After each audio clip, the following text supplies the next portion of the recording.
오늘 시편의 말씀은 이제 시편 총 5권으로 이루어지는데 3권을 마치고 제 4권이 시작되어지는 것을 볼 수 있습니다. 90편부터 106편까지 총 17개의 시편으로 시작되어지는데 3권의 내용은요, 탄식에 대한 이야기가 많았다면 4권은 찬양과 감사에 대한 내용이 많습니다. 그리고 3권은 어떻게 해야 되는 질문들이 많았다면 4권은 그거에 대한 답이 제시되어 있다고 볼 수 있습니다. 그러면서 시편 90편의 내용은 삶과 죽음에 대한 이야기를 하고 있는 것을 볼 수 있습니다. 특별히 오늘 90편의 표제는 모세의 기도라고 기록되어 있습니다. 모세가 출애굽하여서 광야를 지나고 가나안 땅을 들어가기 그 전에 삶을 돌아보면 수많은 사람들이 광야에서 죽었던 것을 볼 수 있습니다. 특별히 하나님의 말씀에 불순종함을 통하여서 광야에 있어야 되는 광야에서 죽음을 맞이하게 되어집니다. 그러면서 모세는요, 그들의 죽음 앞에 삶과 죽음에 대한 그 올바른 성경적인 지혜에 대하여서 가르치고 있는 것이지요. 단지 자신의 시대뿐만 아니라 이제 이후로 출애굽한 그 이후의 세대, 후손들에게 이 삶과 죽음에 대한 성경적인 지혜가 올바르게 새겨질 때에 그 삶과 죽음을 주관하시는 하나님을 온전히 알게 될 것이다 라는 것을 이야기하고 있는 것입니다. 그러면서 오늘 본문의 내용이 크게 두 단락으로 나눠지는데 왜 우리는 이 땅에 존재하고 있는가? 그것이 1절부터 10절의 내용이고, 그렇다면 존재하는 우리는 어떻게 살아가야 하는가? 그것이 11절부터 17절에 기록되어 있는 것입니다. 오늘 본문의 내용을 통하여서 우리가 삶과 죽음에 대하여서 깊이 묵상하고 또 그 삶과 죽음을 주관하시는 하나님께 집중하는 귀한 시간이 될 줄 믿습니다. 첫 번째 단락, 왜 우리는 이 땅에 존재하고 있는가? 그것을 모세는 이야기하면서 크게 두 가지를 이야기합니다. 하나님에 대하여 이야기하고 하나님의 창조하신 우리에 대하여 이야기하고 있는데, 먼저 1절부터 2절의 내용은요, 하나님에 대하여 이야기하고 있습니다. 특별히 하나님의 주권과 영원성에 대하여 강조하고 있는데요. 오늘 본문의 내용을 보니까 하나님으로 인하여, 그죠? 하나님으로 인하여 산과 땅과 세계와 모든 것들이 하나님으로부터 시작되어지는 것을 이야기하면서 중요한 표현은 주라는 단어입니다. 주라는 단어인데 모세는 나의 삶의 주인이신 그 하나님을 이야기하고 있고, 또 대대라는 단어를 표현하면서 이스라엘 백성들을 이끄시는 그 민족을 구원하시는 하나님이 우리 삶의 주인이심을 또 이야기하고 있고, 또 2절에는요 모든 세계를 만드신 만물의 주인 되심을 표현하고 있습니다.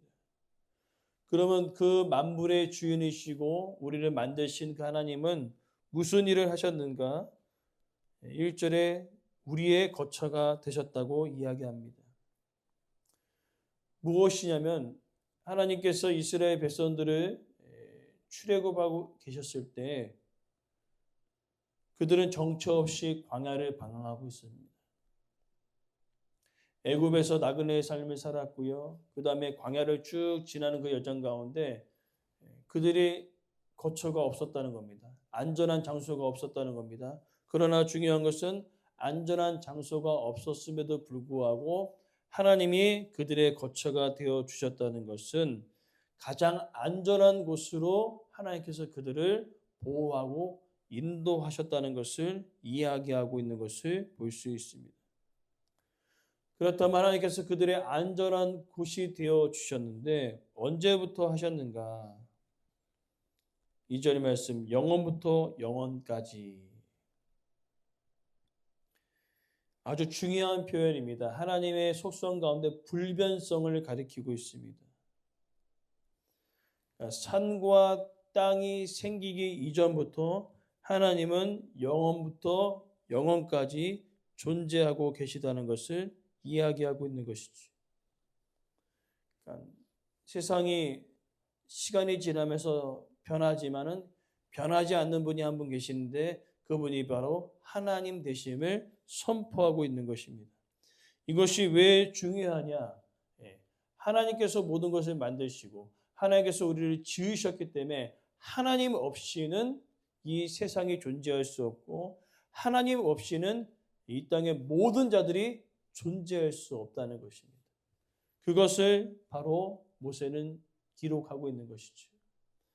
모든 것들이 시작되어지고 모든 것들이 만들어지는 그 모든 과정 속에 하나님 없이는 존재할 수 있는 것이 단 하나도 없다는 것을 바로 모세는 선포하고 있습니다. 그렇기 때문에 우리는요, 기억해야 된다는 겁니다. 하나님 없이는요, 아무것도 존재할 수 없습니다. 그것을 모세는 선포하고 있습니다. 그리고 더 나아가 이제는 이어지는 내용은 3절부터 10절의 내용을 통하여 유한한 사람, 영원한 삶을 살아가는 것이 아니라 유한한, 제한적인 삶을 살아가는 사람을 이야기하고 있습니다. 특별히 그 내용을 티끌로 표현하는 것을 볼 수 있습니다. 티끌이라는 단어를 보면은 파멸이라는 단어로 해석하고 있는데 이 파멸은 부서짐이라는 표현을 쓰고 있습니다. 무엇입니까?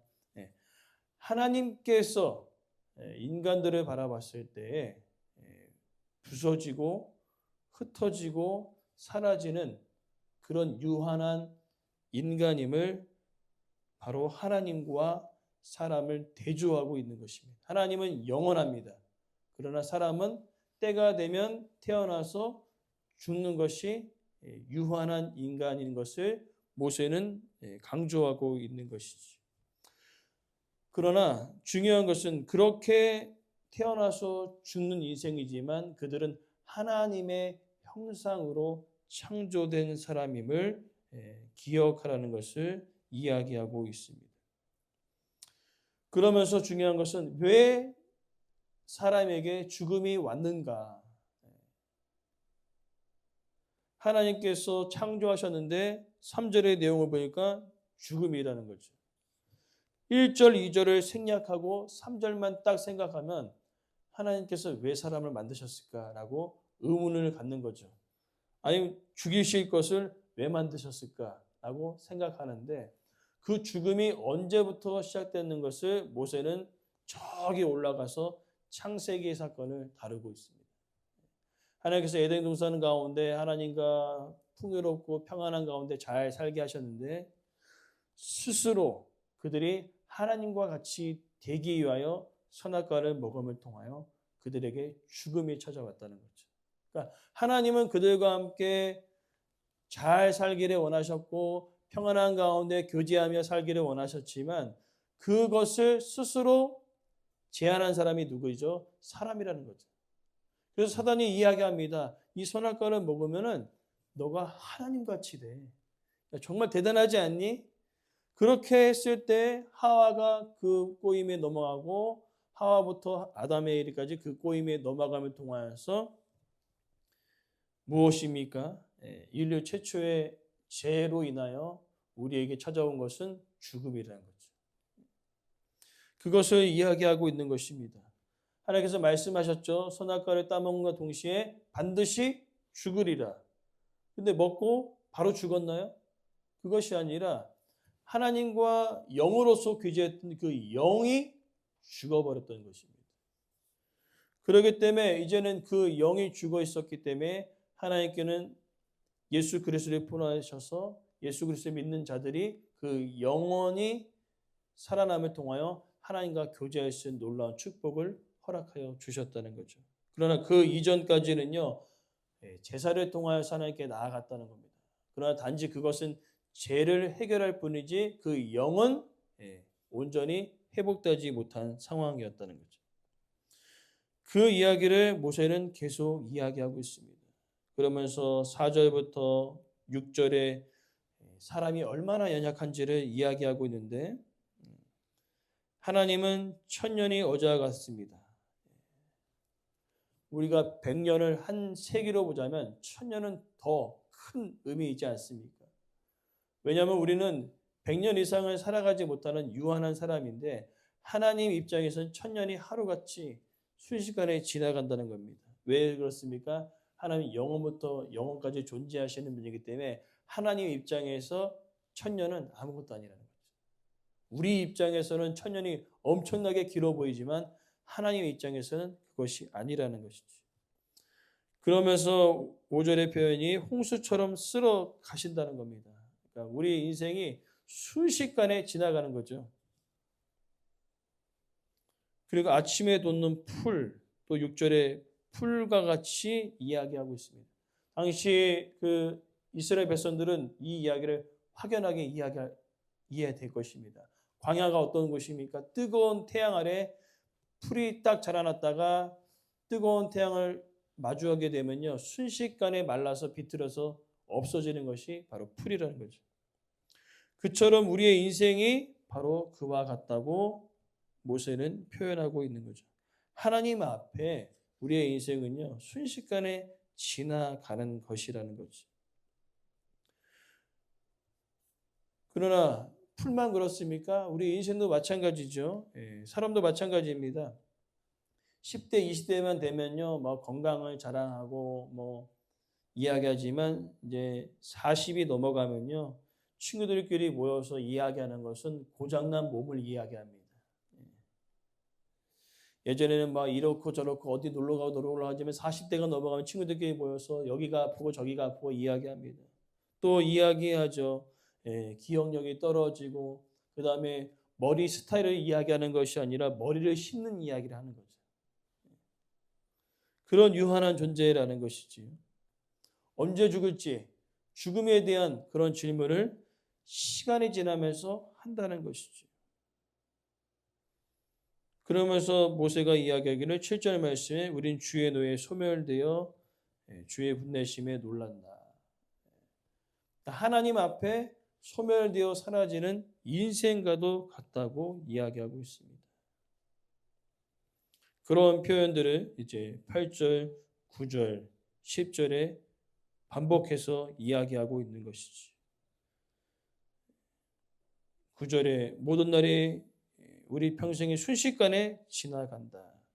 10절에 우리의 연수는 70이고 강건하면 80이다. 이것이 무엇입니까? 당시의 평균 수명 70에서 80. 모세 시대를 이야기하는 것이 아니라 지금 이 시편에 기록된 것은 포로 귀환 이후라는 거죠. 그러니까 사람들의 평균 나이가 7, 80이죠. 아무리 우리가 오래 살고 싶어도 인간의 수명이 제한적이라는 것을 모세는 알고 있었다는 겁니다.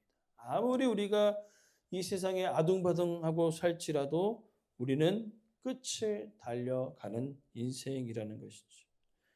그렇기 때문에 우리 가운데 삶의 지혜가 필요한 겁니다. 어떻게 살아가야 되는가?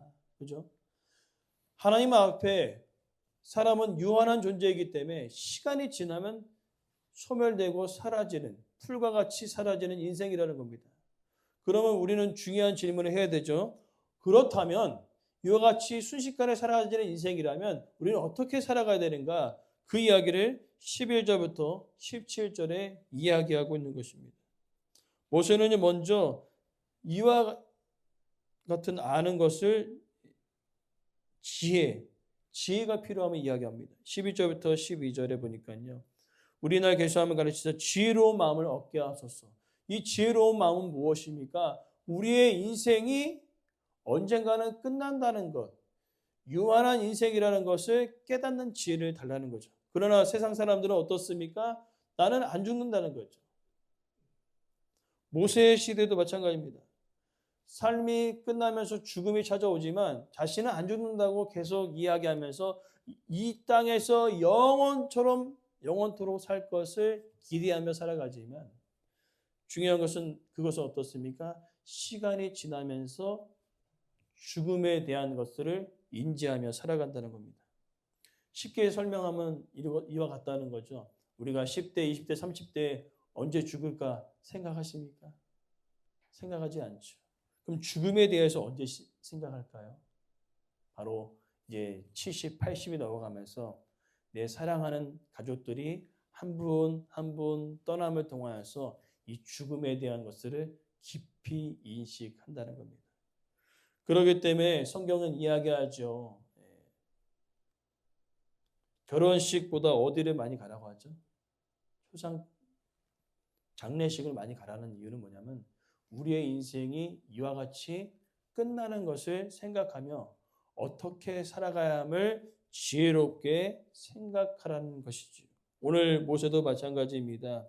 지혜로운 마음을 얻는다는 그 이유는 삶을 살아갈 때 지혜로움이 아니라 여기서는 우리의 인생이 순식간에 지나가서 이제 죽음을 맞이하는 인생이라는 것을 깨달으는 거죠. 유한한 인생을 깨달으는 거죠. 삶과 죽음에 대하여서 깊이 묵상하면서 그 삶과 죽음을 주관하시는 하나님을 향하는 그 놀라운 지혜, 그 지혜가 있어야 함을 모세는 이야기하고 있는 것입니다. 얼마나 살 수 있는지 알 수 있게 해달라는 기도가 아니라 우리는 언젠가는 끝나니 그러면 어떻게 우리가 삶을 살아가야 하는가라는 그 지혜를 하나님 앞에 간구하고 있는 것입니다. 그러니까 하나님에 의하여서 삶과 죽음이 이미 정해져 있지 않습니까? 그러면 유한한 우리는 이 땅을 살아갈 때 어떻게 살아가야 할까? 그 지혜를 바로 모세는 하나님께 간구하고 있는 것입니다. 그러면서 더 나아가 13절부터 17절의 내용은 하나님의 긍휼을 구합니다. 왜 그렇습니까? 삶과 죽음에 대하여서 좀 생각하고 살아가야 할 텐데 대부분 그렇지 않다는 겁니다. 인생을 막 산다는 거죠. 이 땅에서의 삶이 마지막이라는 것을 이야기하면서 죽음 이후의 삶에 대하여 전혀 생각하지 않고 많은 자들이 살아간다는 것입니다. 그래서 하나님의 긍휼을 간구하는 겁니다. 하나님, 우리가 이 땅에 태어나서 반드시 아담 이후로 죽음을 맞이해야 될 텐데 많은 사람들이 이 땅에서의 삶이 전부이만 살아가고 있다는 겁니다. 모세 입장에서 이스라엘 백성들조차도 그렇다는 거죠. 광야 1세대가 어떻습니까? 가나안 땅, 하나님께서 약속하신 그 땅을 소유하지 못하고 광야에서 그냥 죽어버리는 인생이 되었지 않습니까? 이 역사적으로 따지면요, 이스라엘 백성들이 하루에 100명 이상이 죽었다는 거죠. 그러니까 연평균 1년마다 약 3만 4만 명이 죽었다는 것입니다. 엄청나지요. 광야 38년을 뺑뺑이 돌면서 광야 1세대의 그 수많은 인원이 여호수아와 갈렙을 제외하고 것은 다 죽지 않습니까? 모세는 그거 같으면 매일매일 장례식인 거죠. 38년의 광야의 생활이 매일 장례식. 야, 또 죽었어? 여기 가서 장례 치르고 여기서 장례 치르고 하루 왼종일 장례만 치르고 있는 것이 모세의 광야의 여정이에요. 그것을 보면서 모세는 깨닫는 겁니다. 왜 이들은 죽음 이후의 삶을 생각하지 않고 그냥 살아갈까? 그러나 그 문제는요, 바로 출애굽 이후에 자신의 후대의 사람들도 똑같이 살아갈 것을 모세는 알았기 때문에 이 질문을 반드시 알고 살아가야 되는 거예요. 이 땅의 전부가 아니라 죽음 이후의 삶도 있으니 하나님의 긍휼을 구하는 겁니다. 하나님이 없이는 우리는 살 수 없는 존재임을 모세는 깨닫게 되어지는 거죠. 하나님의 긍휼하심의 은혜가 없다면 이 죽음 이후의 삶도 하나님께서 우리에게 은혜를 베풀어 주시지 않는다면 그 죽음 이후의 삶은 우리 가운데 존재하지 않는다는 것입니다. 그래서 이 모세는 이야기하죠. 하나님 앞에 즉 우리 모두는 순간순간을 살아간다는 거예요.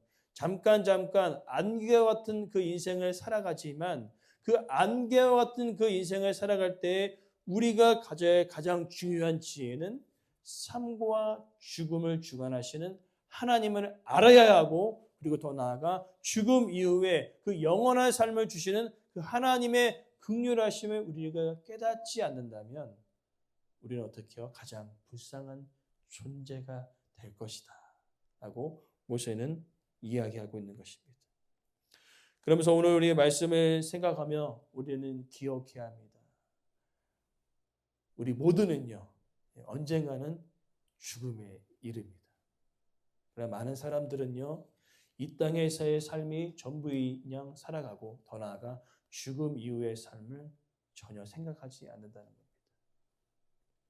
그러나 안타까운 것은요 예수님을 믿는 사람들조차도 죽음 이후의 삶을 전혀 생각하지 않고 살아가는 사람들이 있습니다. 하나님 지금이 너무나 좋습니다. 다음에 오시면 좋을 것 같습니다. 라고 살아가는 자들이 있다는 겁니다.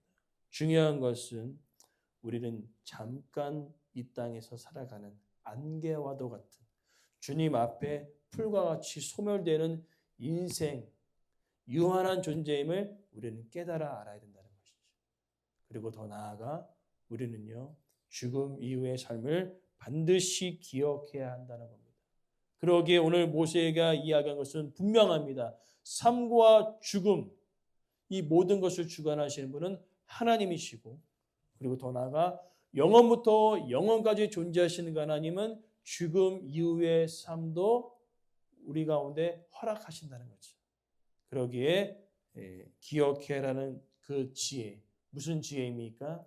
이 땅이 전부가 아니는 것을 기억하는 지혜, 그리고 죽음 이후의 삶이 있다는 그 놀라운 지혜를 우리가 생각하며 살아갈 것을 이야기하고 있습니다. 그러면서 오늘은요, 이러한 삶의 교훈을 깨달았던 바울의 고백과 함께 말씀을 마무리하고자 합니다. 에베소서 5장 15절에서 17절에 이렇게 얘기합니다. 너희는 어떻게 행할지를 자세히 주의하여서 지혜 없는 자 같이 하지 말고 오직 지혜 있는 자 같이 하여서 세월을 아끼라. 때가 악하니라. 그리고 더 나아가 주의 뜻이 무엇인지 분별하여 살아가라. 오늘 바울의 그 삶의 고백이 우리의 고백되어지기를 원합니다. 지혜 없이 살아가지 마시고 지혜 있게 세월을 아끼며 주의 뜻이 무엇인지 분별하며 살아가는 우리의 삶이 되어지기를 간절히 소망합니다.